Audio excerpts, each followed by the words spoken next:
All right, let's get right into it. Something pretty huge just went down. We're talking about a major global crisis that was this close to blowing up into a full-blown regional war. But it didn't. And while we were all holding our breath, a really intense diplomatic scramble was happening behind the scenes to pull everyone back from the edge. So here's the big news. The Strait of Hormuz is back open.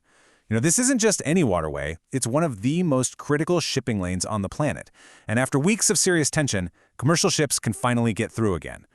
The big question, right, is how? How did we manage to dodge a bullet that could have had catastrophic consequences for, well, everyone?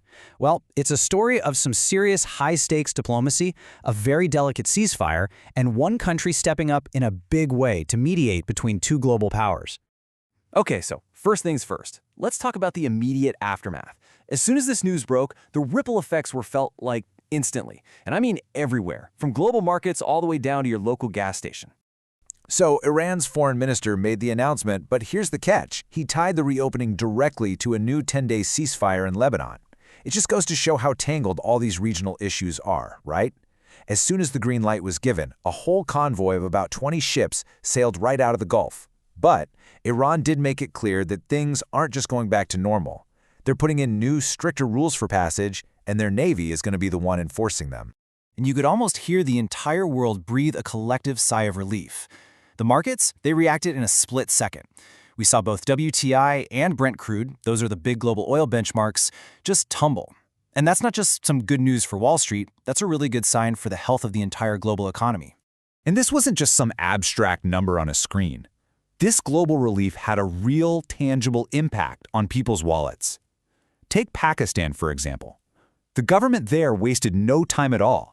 They approved a price cut of more than 32 rupees a liter on diesel. They basically passed the savings from this de-escalation directly on to consumers. So that brings us back to the big question. What exactly led to this breakthrough? It all comes down to a really fast, really intense diplomatic effort, and Pakistan was right at the center of it, playing the role of the crucial mediator. Pakistan didn't just make a few phone calls. They had a whole strategy, attacking the problem from multiple angles. First, they set up the Islamabad talks, basically creating a neutral space where the US and Iran could talk directly. At the same time, Prime Minister Shehbaz Sharif was on a whirlwind tour of the region, hitting up places like Saudi Arabia and Turkey to get everyone on the same page.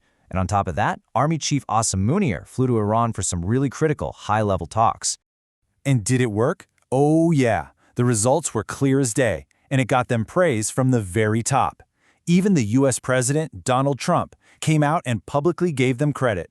He said they were fantastic, that they helped, and that the US was grateful for what they did. You don't hear that every day. And it wasn't just the US. Other big players in the region were saying the same thing.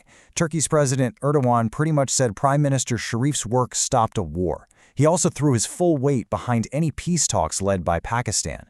That really cemented their role as the go-to mediator here.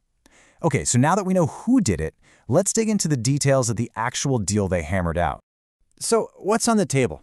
Well, at the center of all this is let's call it a fragile agreement.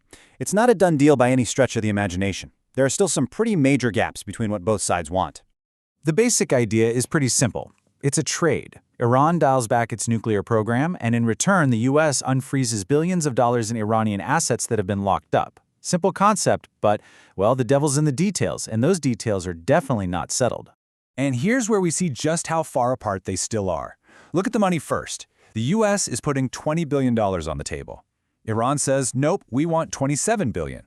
So there's a $7 billion gap right there. Then you get to the really tricky part, the enriched uranium. The US wants all of it, every last bit shipped out of Iran. Iran's response? Absolutely not. They're willing to enrich less of it, but they want to keep it in the country. Plus, they want to keep a small reactor running for what they say is just medical research. So, yes, getting the strait reopened is a huge win, a massive success. But the deal that's supposed to make this peace last, it's on shaky ground. In fact, if you listen to what Washington is saying publicly and then listen to what Tehran is saying, you'd think they were talking about two completely different deals. And this right here is the heart of the disagreement. It's a total contradiction. On one hand, you have the US president saying, don't worry, we're bringing Iran's uranium to America very soon. On the other hand, Iran's foreign ministry and even their parliament speaker are coming out and saying that's just false. transferring our uranium was never, ever an option for us. And it's not just talk. There's still real-world actions happening that could set this whole thing off again. For starters, the U.S. naval blockade of Iran's ports. It's still there. We're talking more than 10,000 American troops enforcing it.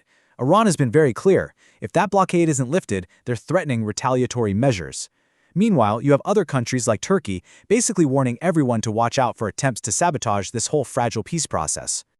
So what's the bottom line here? The crucial takeaway is this. Some really smart, really fast diplomacy just pulled us back from the brink of a war. That's the good news. But the fundamental problems, the deep disagreements, the military posturing that got us here in the first place, they're all still there. So what we're left with is a very, very fragile peace. And it begs the real question, is this a genuine step towards lasting peace, or is it just hitting the pause button on a much bigger conflict?